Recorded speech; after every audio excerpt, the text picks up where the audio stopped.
एक देश एक टैक्स की तर्ज पर गुड्स एंड सर्विस टैक्स यानी जीएसटी लागू होने का काउंटडाउन शुरू हो चुका है। आज आधी रात से ये लागू कर दिया जाएगा। बात कर रहे हैं इससे आने वाले बदलाव की, जिसके तहत जीएसटी लागू होने के साथ ही रेलवे में भी काफी कुछ बदल जाएगा।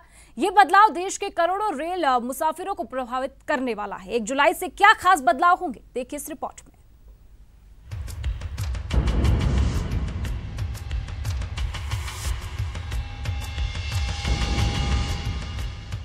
भारतीय रेलवे देश का ग्रोथ इंजन है। रेलवे के नियमों में छोटा सा बदलाव भी लोगों पर बड़ा असर डालती है। 1 जुलाई से रेलवे के कई नियमों में बदलाव होने जा रहे हैं। अब आपको तत्काल टिकट के कैंसिलेशन में रिफंड मिल सकेगा। 1 जुलाई से तत्काल टिकट कैंसिल करने पर 50% राशि वापस मिलेगी। इससे पहले रेलवे तत्काल टिकट कैंसिल करने पर एक भी पैसा रिफंड नहीं करता था। तत्काल टिकट की बुकिंग के टाइमिंग में भी बदलाव किया गया है। अब सुबह 10 से 11 बजे तक एसी कोच के टिकट की बुकिंग होगी और फिर 11 से 12 बजे तक स्लीपर कोच के लिए टिकट की बुकिंग होगी। ये तो अच्छी चीज़ है, ये सारी चीज़ें अच्छी हैं। तत्काल पे रिफंड मिलने से बस ये है कि तत्काल का मिसयूज़ हो सकता है अब, क्योंकि वैसे ही तत्काल में टिकट मिलना मुश्किल होता है और अगर रिफंड हो तो लोग और थोड़े से रैश होकर टिकट बुक कर सकते हैं तत्काल में। बदलाव से ज़्यादा जितने ऑलरेडी इनने रूल्स बनाए हैं, जितने नए चेंजेस किए हैं, उनको बस इम्प्लीमेंट ढंग से कर दें तो बेहतर होगा। Once it is implemented, once it come into play, then only people will get to know कि उसका advantage है या disadvantage है. It's too premature to say कि it's going to be a win-win situation. Can't say at the moment. Let me try it out. Railway ने लोगों की यात्रा को और अधिक आरामदायक बनाने के लिए एक और बड़ा फैसला लिया है। 1 जुलाई से आपको वेटिंग लिस्ट का टिकट नहीं मिलेगा। अब लोगों को सिर्फ कंफर्म टिकट दिया जाएगा या फिर आरएसी टिकट दिया जाएगा। यात्रियों को वेटिंग टिकट के झंझट से मुक्ति मिल जाएगी। रेलवे की ओर से चलाई जाने वाली सुविधा ट्रेनों में यात्रियों को कंफर्म टिकट की सुविधा दी जाएगी। रेलवे पेपरलेस टिकट की सुविधा भी शुरू करने जा रही है। इसके साथ साथ आप रेलवे टिकट अपनी मनपसंद भाषाओं में ले सकेंगे। डेफिनेटली कोई ना कोई असर तो आएगा इनका। कई लैंग्वेजेस में भी टिकट मिलेंगे, सिर्फ इंग्लिश में नहीं, हिंदी, मलयालम, तेलुगु, क्या लगता है इससे वहाँ के लोगों को फायदा? हाँ, वहाँ के लोगों को जरूर फायदा होगा। अभी तक जो होता था हिंदी और इंग्लिश में ही मेनली होता था, तो इन फ्यूचर जो लोकल लोग है स्टेट में है तो वहाँ के लोगों को फर्क आएगा ही। 1 जुलाई से रेल किराए पर सर्विस टैक्स की जगह 5% की दर से जीएसटी लागू होगा। जीएसटी की राशि का राउंड ऑफ नहीं किया जाएगा, यानी 5 रुपए 10 पैसे को 5 रुपए या 5 रुपए 90 को 6 रुपए नहीं किया जा सकेगा। राशि ज्यों की त्यों वसूली जाएगी। साथ ही सुविधा ट्रेन के टिकट वापस करने पर पैसेंजर्स को 50% भाड़ा वापस मिलेगा। इसके लिए AC 2 पर 100 रुपए, AC 3 पर 90 रुपए और स्लीपर पर 60 रुपए प्रति पैसेंजर्स की दर से रिफंड चार्ज काटा जाएगा। रेलवे में जो नियम बदलने जा रहे हैं उसके मुताबिक अब वेटिंग लिस्ट के झंझट से यात्रियों को मुक्ति मिलने जा रही है। उसकी जगह सुविधा ट्रेनें चला जाएंगी। खास तौर पर प्रीमियम ट्रेन्स की जगह आपको इस शताब्दी में या इसी तरीके से राजधानी में बहुत जल्द सीटों की किसी भी तरीके की कोई झंझट नहीं होगी। न आपको अब आगे से पेपर टिकट के लिए जूझना होगा, क्योंकि पेपरलेस टिकट लॉन्च किया जा रहा है। कई इसी तरीके की सुविधाएं दी जा रही हैं, जिसमें जो बहुत खास होगा, जीएसटी लागू होने के बाद अब आपको सर्विस टैक्स नहीं देना होगा, उसकी जगह 5% के सर्विस टैक्स होगा। मगर इसके साथ ही साथ अब वेरिएंट जो होते हैं, वेरिएबल्स होंगे, उसको भी माफ़ नहीं किया जाएगा। तो कुल मिलाकर के कह सकते हैं कि राजधानी और शताब्दी के यात्रियों के लिए अपने आप में कई तरीके की सुविधाएं होंगी जो अब से पहले नहीं दी गई थी। हालांकि इनका धरातल पर फायदा कितना होगा, फ्लेक्सी फेयर सिस्टम लागू होने के बाद उसके असर क्या हुए, उसका जो रिव्यू होगा उसके बाद इस पर भी फैसला होगा कि उसे जारी रखना है या नहीं। कैमरामैन खेमचंद के साथ विकास कौशिक, ETV न्यूज़। तो जीएसटी लागू होने के साथ ही देश में तमाम तरह की उठापटक का दौर शुरू हो जाएगा। रूम से संवाददाता राकेश जुड़ चुके हैं, तमाम एक्सपर्ट्स उनके साथ मौजूद हैं। जी राकेश, जीएसटी चूंकि आज आधी रात से लागू होने जा रहा है, क्या तैयारी से लेकर की गई थी? क्योंकि जो लोग हैं वो संतुष्ट नजर नहीं आ रहे, खासकर व्यापारी वर्ग। तो क्या माना जाए, सामंजस्य, एक समन्वय स्थापित नहीं किया गया पहले, इसे लागू करने से पहले अगर बात की जाए? देखिए पूजा, बिल्कुल ये बात बहुत सही है, क्योंकि जिस तरीके से जीएसटी को लागू किया जा रहा है, धरातल पर जो तैयारियां हैं वो यहाँ राजस्थान सहित पूरे देश में नाकाफ़ी नज़र आ रही हैं। राजस्थान में सबसे पहले हम बात करें तो जो वाणिज्य कर विभाग के अधिकारी हैं वो लगातार हड़ताल पर हैं, उन्होंने जीएसटी के कार्य का भी बहिष्कार कर रखा है। इसके अलावा जो 30 सेंट्रल एक्साइज के दफ्तर राजस्थान में खुलने थे, लेकिन अभी तक उनका भवन तैयार नहीं हुआ, उसका इंफ्रास्ट्रक्चर तैयार नहीं हुआ, यहाँ तक कि जो सॉफ्टवेयर है उसकी भी अभी जाँच पूरी नहीं की गई है। जो राजस्थान का जो खासतौर पर जो रूरल एरियाज़ है वहाँ पर अभी भी नेट या जो हम कहें कि बेसिक स्ट्रक्चर जो है जीएसटी को इंप्लीमेंट करने का वो अभी तैयार नहीं है, क्योंकि ऑनलाइन जीएसटी सबमिट करना होगा। अगर ऑनलाइन सबमिट नहीं हुआ, टाइम पे सबमिट नहीं हुआ, तो इसमें जो नियम बनाए गए यहाँ पर जो सबसे पहले हम बात करेंगे जतिन हरजाई जी से कि जो जीएसटी का इंफ्रास्ट्रक्चर राजस्थान में है और जिस तरह की व्यवस्थाएं फिलहाल है, क्या उस स्थिति में इसको लागू करने के लायक अभी है या नहीं है, तो किस तरह की समस्याएं व्यापारियों के सामने और जो सरकारी विभाग हैं उनके सामने आ सकती हैं? सर, मेरा मानना ये है कि जहाँ तक इंफ्रास्ट्रक्चर की बात है, अगर हम टेक्नोलॉजी इंफ्रास्ट्रक्चर की बात करें तो राजस्थान सरकार अपना अलग से कोई इंफ्रास्ट्रक्चर डेवलप नहीं कर रही है। ये अगेन काम जीएसटीएन को दिया गया है। जितनी जानकारी हमको है और जितना हमने अभी तक सारी चीज़ें देखा है, डिस्कशन में सामने आया है, जीएसटीएन नेटवर्क प्रॉपरली तैयार आज की डेट में नहीं है, इसमें कोई दो राय नहीं है। अभी लास्ट जीएसटी काउंसिल की मीटिंग में भी आप सभी को पता है 2 महीने के लिए रिटर्न्स को पोस्टपोन किया गया है। वो मेरा मानना ये बोला ये गया व्यापारियों की सुविधा के लिए, जबकि ये वास्तविकता ये है कि जीएसटीएन तैयार नहीं है। इसका एक छोटा सा नमूना और मैं बता देता हूँ। जीएसटी कानून के तहत जो प्रावधान है वो ये है कि मेरे को जो अपनी आउटवर्ड रिटर्न की फाइल, जिसको कि सरकार और सभी अधिकारी अपनी रिटर्न बोलते हैं कि ये मेरी रिटर्न है, वो रिटर्न 10 तारीख तक अगले महीने की अपलोड करनी है। लेकिन उसमें फैसिलिटी ये होनी चाहिए पार्टी के लिए कि अगर व्यापारी चाहे तो उसको डेली बेसिस पे अपलोड कर सकता है, जबकि अभी जुड़ चुके हैं जी राधेश्याम जी, क्या पूछना चाहते हैं आप जीएसटी को लेकर? मैडम, हम ये पूछना चाहते हैं, राजस्थान में हमारे गौशाला हम चारा खरीद देंगे तो टैक्स लगेगा क्या?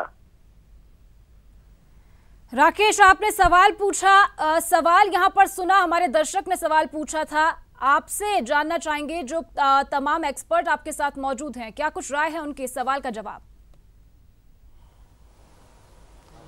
नागौर से हमारे दर्शक जानना चाहते हैं राधेश्याम की गौशाला के लिए जो चारा है वो टैक्सेशन के दायरे में होगा? देखिए, चारा एग्रीकल्चर प्रोड्यूस है और अगर काश्तकार या कृषक खुद डायरेक्ट बेच रहा है तो वो एग्जेम्प्ट रहेगा।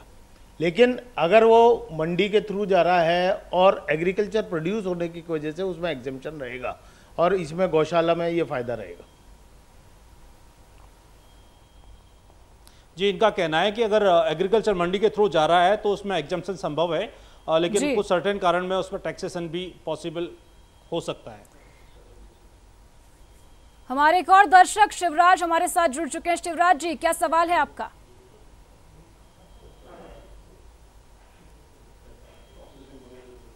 शिवराज, क्या आवाज पहुंच पा रही है आप तक? क्या सवाल पूछना चाह रहे हैं? मैम, मैं ये पूछना चाह रहा हूँ कि जो गाड़ियाँ वाड़ियाँ खरीदते हैं इसमें कैसे क्या जीएसटी कितना क्या है गाड़ी महंगी है? जी बिल्कुल। राकेश, दर्शक है शिवराज जी, वो जानना चाह रहे थे कि गाड़ियों पर क्या कुछ असर पड़ने वाला है जीएसटी का? जो अभी जीएसटी आ रहा है इसके बाद 2 पहिया वाहन और 4 पहिया वाहनों पर हमारे दर्शक शिवराज हैं, वो जानना चाहते हैं कि इनके रेट्स में क्या अंतर रहेगा। सर, ये देखिए, नॉर्मली ये तो डिपेंड करेगा कौन सा व्हीकल है और उसके व्हीकल के ऊपर अलग अलग तरीके की टैक्स रेट है। सभी व्यापारी तो इस दौरान मेघवाल कुछ कह रहे हैं, चलिए सुनते हैं अर्जुन मेघवाल का क्या कुछ कहना है। उसके अलावा जो 75 लाख तक की जिनकी सीमा है, टर्नओवर है, वो कंपोजिशन स्कीम में है, जो इंटर स्टेट बिजनेस करते हैं। और उसके अलावा भी जो रिटर्न भरने वाला विषय जिसको लेकर के ज़्यादा मीडिया में भी आ रहा है, रिटर्न असल में रिटर्न 10 तारीख वाली जो रिटर्न है वही रिटर्न है और वो भी बड़ी सरल रिटर्न है। उसके बाद 15 तारीख की और जो 20 तारीख की रिटर्न भरी जाएगी वो ऑटोमेट जनरेट होगी। सर, आप इसे सबसे बड़ा रिफॉर्म बता रहे हैं, सरकार भी बता रही है, बहुत बड़ी तैयारी भी है, लेकिन अपोजिशन इसे टैक्स टेररिज्म का नाम दे रही है, वो लोग इसका बाइकआउट भी कर रहे हैं। देखिए, लोकसभा और राज्यसभा में कांग्रेस ने इसका समर्थन किया, टीएमसी ने समर्थन किया और दलों ने भी समर्थन किया। ये डेस्टिनेशन टैक्स है जो बंगाल में जैसे विरोध आ रहे हैं, बंगाल को तो इसका बड़ा बेनिफिट होने वाला है, बिहार को बेनिफिट होने वाला है, उत्तर प्रदेश को बेनिफिट होने वाला है। ये जो डेस्टिनेशन जो टैक्स है जो कंज्यूमर स्टेट है उनको तो इसका ज़बरदस्त बेनिफिट होने वाला है। तो मेरी अपील है कि जब उन्होंने लोकसभा राज्यसभा में इसको पास करवाया और जीएसटी काउंसिल में उन राज्यों के ही वित्त मंत्री प्रतिनिधि थे और सर्वसम्मति से निर्णय हुआ, तो इसमें भी वो इसका भाग लें, इस ऐतिहासिक क्षण में इसके भी साक्षी बने। सर इन इंग्लिश जीएसटी आज लॉन्च हो जाएगा। हाँ, तो आपने सुना क्या कुछ कह रहे थे अर्जुन राम मेघवाल। साफ तौर पर उन्होंने कहा कि बिहार यूपी को इससे बेहद फायदा होगा। सुभाष, हमारे दर्शक हमारे साथ जुड़ गए हैं। सुभाष, क्या सवाल पूछना चाह रहे हैं? सुना क्या कुछ कह रहे थे अर्जुन राम। सुभाष, क्या सवाल पूछना चाह रहे हैं आप जीएसटी को लेकर?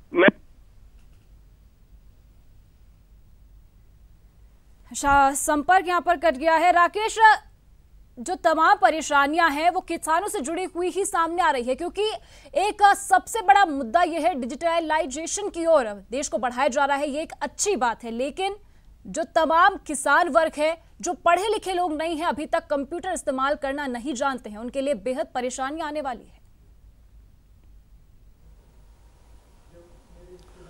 बिल्कुल ये बात सही है पूजा, क्योंकि जिस तरीके से राजस्थान में जो ग्रामीण इलाके हैं, पिछड़े इलाके हैं, ख़ासतौर पर पश्चिमी राजस्थान या ऐसे ज़िले बहुत सारे हैं जहां पर आर्थिक पिछड़ापन है, अशिक्षित लोग हैं, चूँकि 100% यहाँ पर शिक्षा अभी राजस्थान में नहीं है, तो उन लोगों के लिए अभी जीएसटी एक बहुत ही एक हम कहेंगे कि दिक्कत वाला सवाल हो सकता है। उनके मन में बहुत सारी भ्रांतियां यहाँ पर हैं।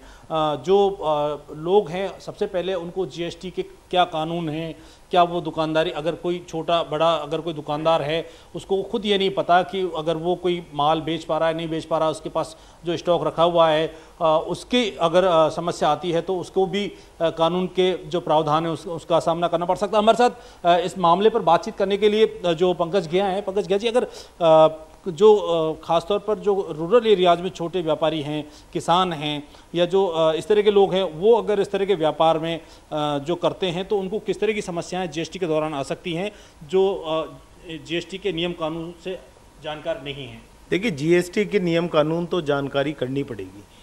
छोटे कस्बों में, गाँव में अगर अपन बात करते हैं तो अगर उनका 20 लाख से कम का थ्रेशोल्ड है तो उनको रजिस्ट्रेशन की ज़रूरत नहीं है। किसान जीएसटी से मुक्त है अगर खुद खेती कर रहा है। अगर वो बटाई पे करवा रहा है या और किसी तरीके से करवा रहा है तो उसमें टैक्स की लायबिलिटी आ जाती है। लेकिन साथ के साथ ये भी देखना पड़ेगा, आपकी ये जीएसटी जो है वस्तु एवं सेवा दोनों पर है, इसलिए ग्रॉस टोटल इनकम अगर आपकी 20 लाख से ज़्यादा है और उसमें वस्तु और सेवा दोनों आ रही हैं तो आपको रजिस्ट्रेशन की रिक्वायरमेंट आ जाएगी। मैं एक एग्जाम्पल बताना चाहता हूँ कि अगर आपकी 15 लाख की तो टर्नओवर है सेल का और आपके पास 6 लाख रुपए की कॉमर्शियल दुकान की इनकम आ रही है तो आपको जीएसटी के टैक्स हद में आ गए और आपकी लायबिलिटी है। जी, हमारे साथ जो गोपाल प्रसाद गुप्ता हैं, जो राजस्थान बिल्डर प्रमोशन एसोसिएशन के चेयरमैन हैं। चूंकि रियल इस्टेट एक बहुत बड़ा सेक्टर है और उसकी भी बहुत सारी समस्याएं, कई तरह के संकटों से हाल ही में रियल इस्टेट सेक्टर जूझा है। खासतौर पर मंदी के बाद नोटबंदी के बाद बेनामी संपत्ति और बेनामी संपत्ति के बाद रेरा और अब जीएसटी, किस तरह से अब रियल इस्टेट सेक्टर में गोपाल जी आप देखेंगे जीएसटी का प्रभाव रहेगा? मैं इस पर अपनी बात कहूँ उससे पहले मैं कहना चाहूँगा, मैं अपने घर से आ रहा था, मैंने देखा दुकानें सब बंद हैं। ये आक्रोश है जनता का सरकार के जीएसटी के नियम के विरोध में। घिया जी ने भी कहा, सरकार ये मान के चल रही है कि हाँ, हर व्यापारी, हर क्रेता पढ़ा लिखा है, अधिकार समझता है, ड्यूटी समझता है, जबकि ऐसा नहीं है। अब अल्टीमेट कहाँ जाएगा? डिफॉल्टर होगा, नुकसान होगा। मैं बात करूँ रियल एस्टेट की, आज सरकार ने कहा कि जो मैं कंस्ट्रक्शन मटेरियल काम में लेता हूँ उस पर अबेटमेंट मिलेगा। कब मिलेगा? ऑनगोइंग प्रोजेक्ट मेरे हैं, कितना % कंस्ट्रक्शन हो चुका